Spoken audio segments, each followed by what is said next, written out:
Well, hello friends, Coach Bob with you, and today, man, have I got I'm really excited about this video. I had someone, a subscriber actually, come visit me here at my house here recently, and they came into my office. There were a couple of things they noticed. First, they said, I can't believe how small it is, how small your work area is. It looks much larger on the screen, to which I gotta agree, it does look a little more studio-like on the screen than it does in here. But the other thing they noticed was, man, you have a lot of helmets and you have a lot of gear. How long have you been riding and how many motorcycles have you owned? And when I started going down that list, I got to tell you, they were shocked.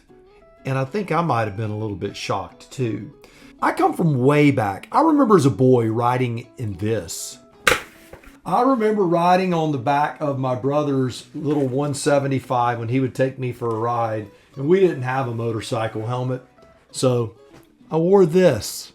Fast forward into the years, and all of a sudden you find yourself riding that KZ400 or something similar, and you find yourself wearing something like this.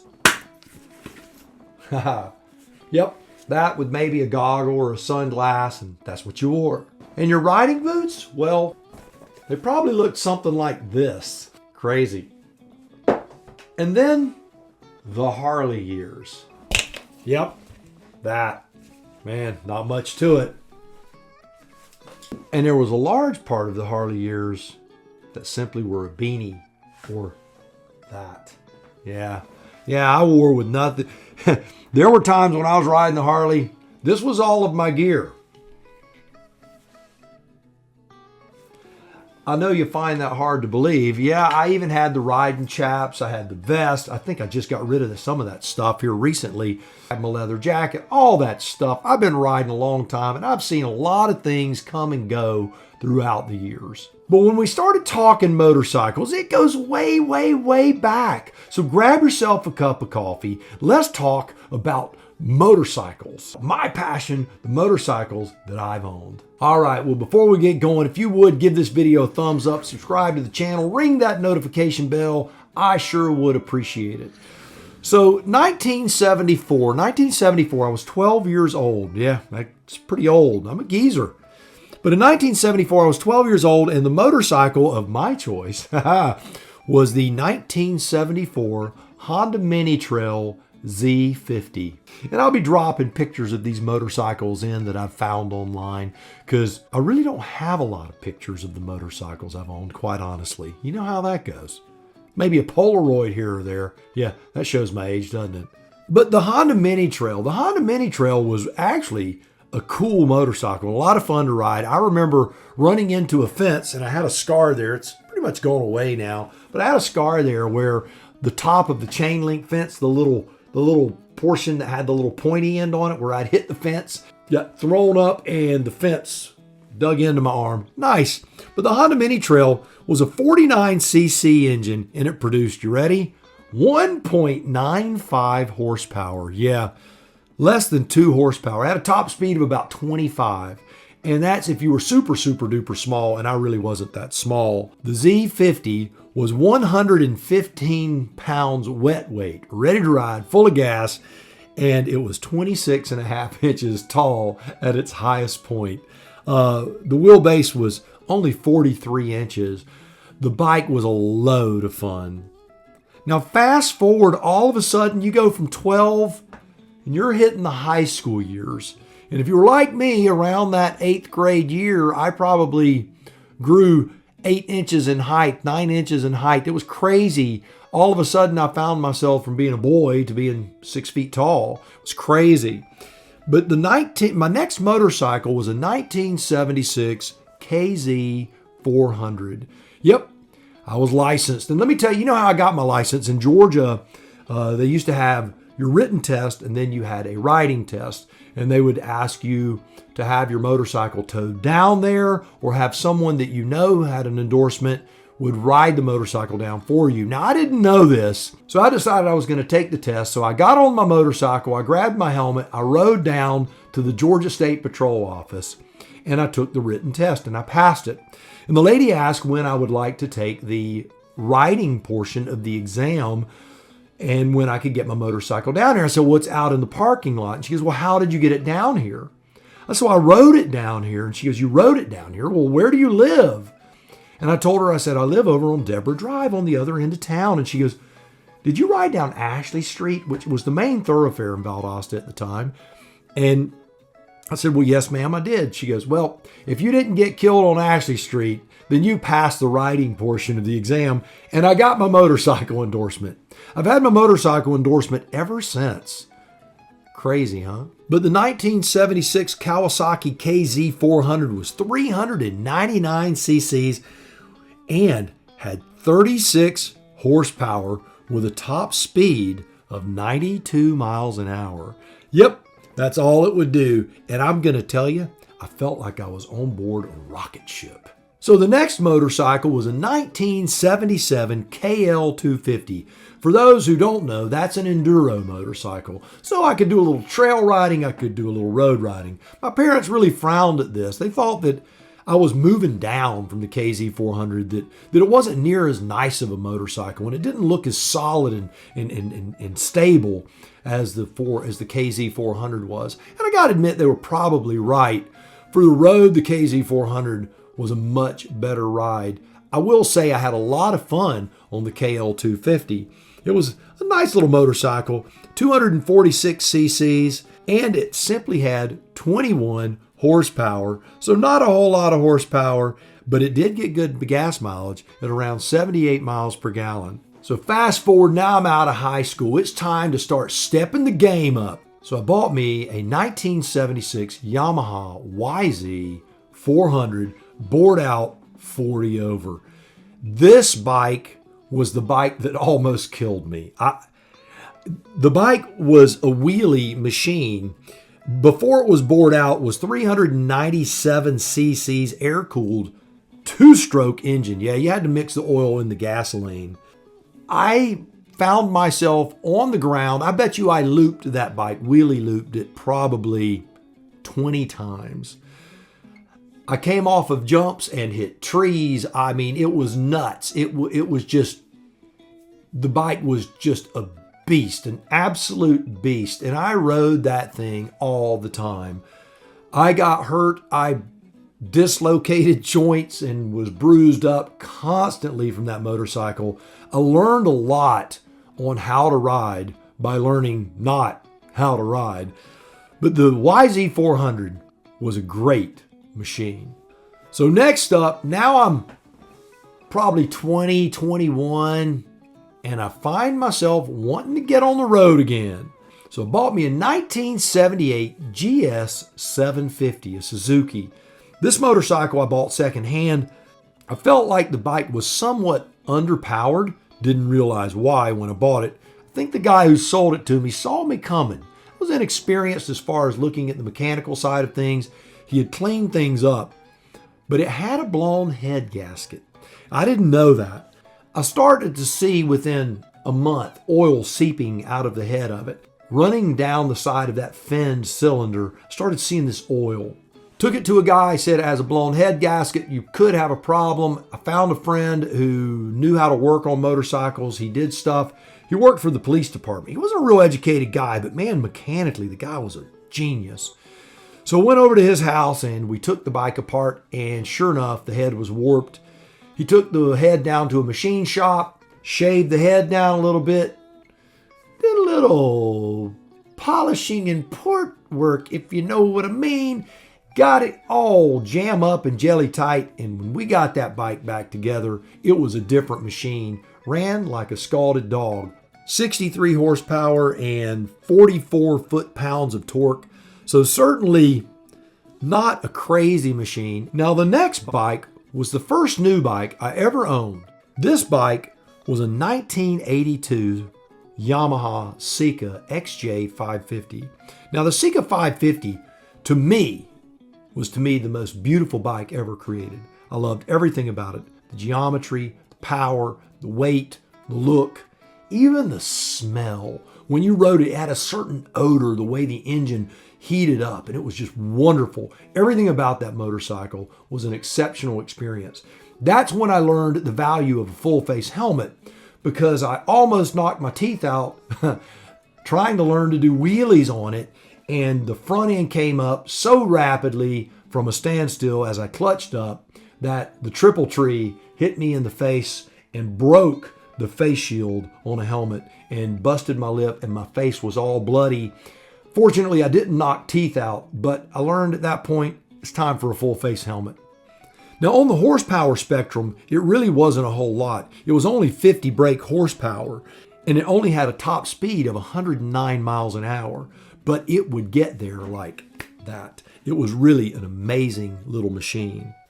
Again, a carbureted engine, double overhead cams. The bike was a hoot, just a total hoot to ride. Well, then I had a little break in my life there. You know, I was leaving the music store and getting my job with the Federal Aviation Administration. It was time to get serious about my life. So I got my job with the agency, and after I got out of the academy and certified at my first position there in Louisiana, I decided I was going to buy myself a gift. And the gift I chose was a brand new.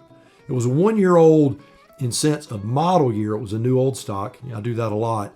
But this was in 1990, and I bought a 1989 Suzuki Katana 1100. This was a dream bike of mine. Yeah, this was a dream bike. This bike, I would say, is where I learned to ride on the street. A lot of times by doing things the incorrect way. I wore my helmet, but my jacket at that point was basically a windbreaker or a leather jacket. I didn't have any real gear. And the helmet that I wore was a typical plastic shell full face helmet. Not very nice. $20 helmet. That motorcycle was 1120 cc's, and are you ready for the horsepower rating? 136 horsepower and 82 foot-pounds of torque. That bike was a beast. It was a beast for its time. And I'm telling you, those horsepower numbers are still respectable.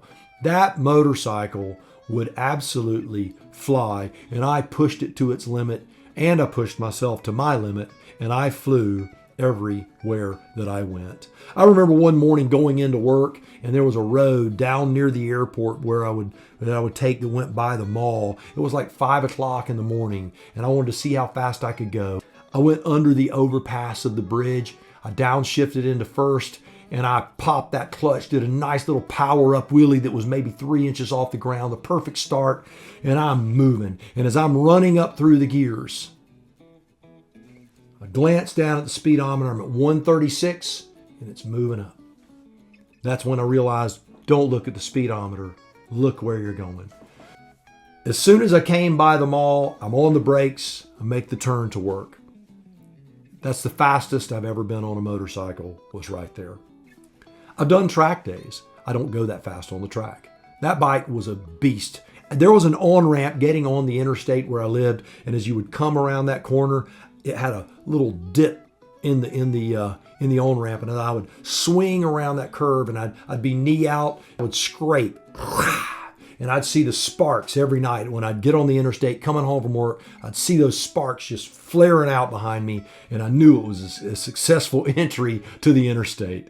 But that bike was a lot of fun to ride. It was one that I scared myself, I scared my spouse. In fact, got to where she used to cry every time I'd leave on it, and that's why I sold it. So I rode that bike for a few years, and then children happened. You know how the old kid thing is. You're like, well, it's time to be a dad. So a few years go by, and I don't have a motorcycle. My first wife got cancer, and she died. And one of the jokes that she used to make when she was ill, she goes, when I get better, let's buy a Harley. They're slow and they're heavy, and we can just ride together, and I don't think I'll feel dangerous on it. After she died, I ordered a 2000 Harley Davidson FXST. I decided that's the Softail standard for those are not in the Harley vernacular. That bike was a lot of fun. I kept that bike for 17 years. I regret ever selling it. I'll just be honest with you. Emotionally, intellectually, spiritually, I just hate that I got rid of that motorcycle. Like I said, I had it for 17 years. The bike was not fast. It was the typical Harley twin, 63 horsepower, 78 foot-pounds of torque. It was carbureted. I had put a different exhaust in it, rejetted the carb, and that was the extent of the modifications. I did have ape hangers on it. I had, the front fender was off of it. I had spikes sticking out all over the place. I wore the goofy helmet. I was the Harley guy. And during that time, I ran across another motorcycle. It was another Harley Davidson, an Ironhead Sportster, a 1982 Ironhead. Those bikes were 1,000 cc. I think it's the XLH 1000. The bike was not powerful at all. Had a 4-speed transmission, again carbureted, and it only had 58 horsepower. The bike wasn't fast. It didn't handle well. It was sloppy. It really wasn't that good looking. My son and I had a lot of fun just tearing it apart and rebuilding it and learning and growing. It was a good tool. It was a good father-son project. And that was really why I had that machine. I sold that motorcycle to a guy named Eddie. And if you would pardon the phrase, this is the phrase he used. I'm an ex-con, Bob. I don't have much money, and I don't know that I can afford this motorcycle. And let me tell you, we were selling it cheap. So I asked him what he could do, and he paid me on installments. And he trusted me to hold his money. And I told him, you can pay me over the next 3 or 4 months. I'll take the money, I'll put it in an envelope, and I'll keep it above my kitchen sink. And if at any time you decide you don't want this motorcycle, I'll give you your money back, no strings attached, every penny.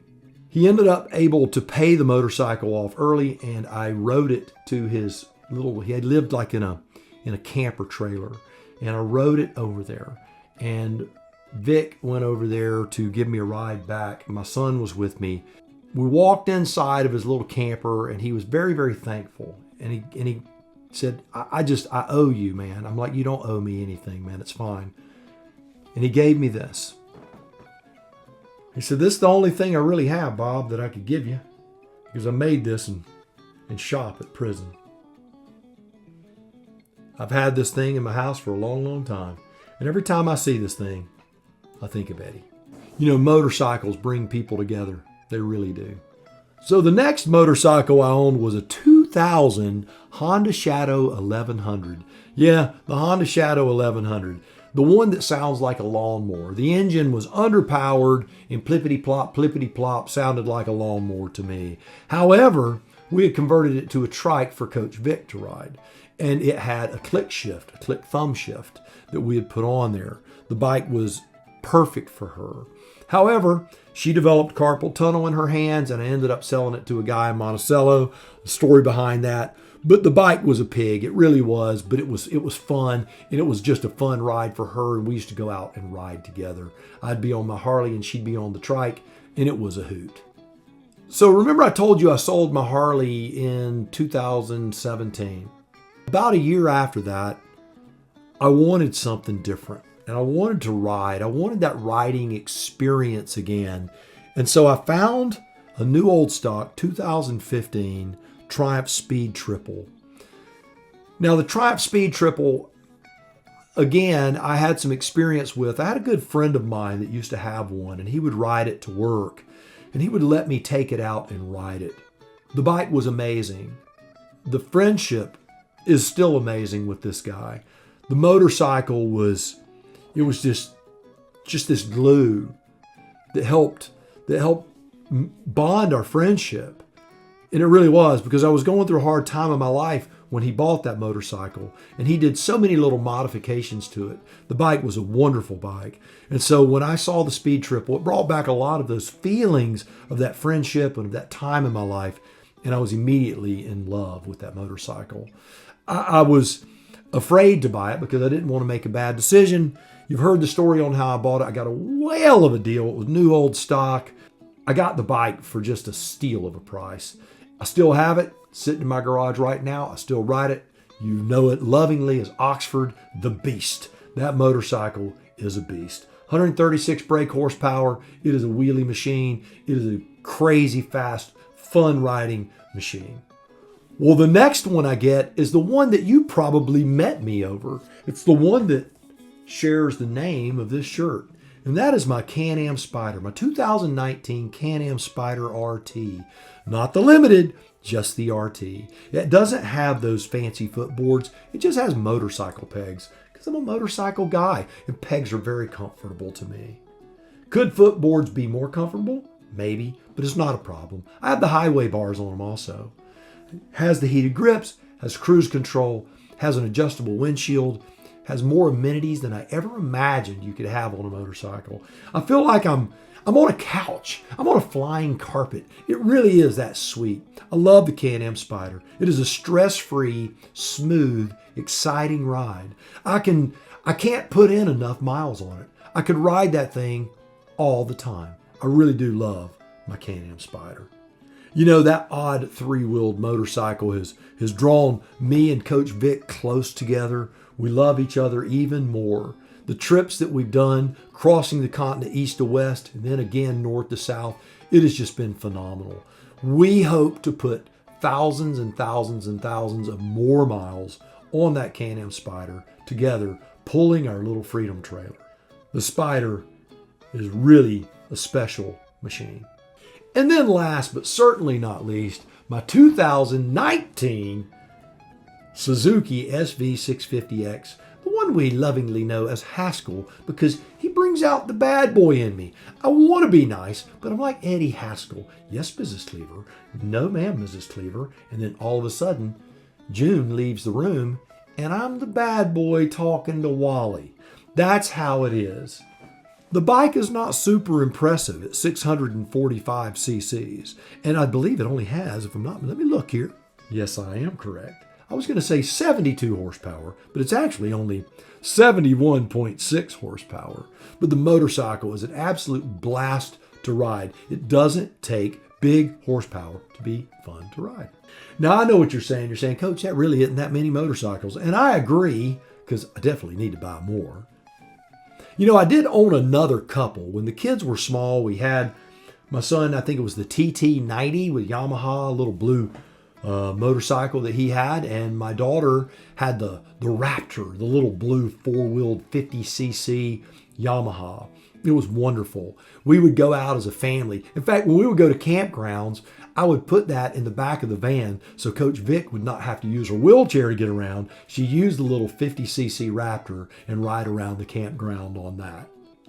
Speaking of Coach Vic, you know, she had motorcycles when she was a girl. She had the three-wheeled Honda ATC. I think it's the 90. I think it was a 90.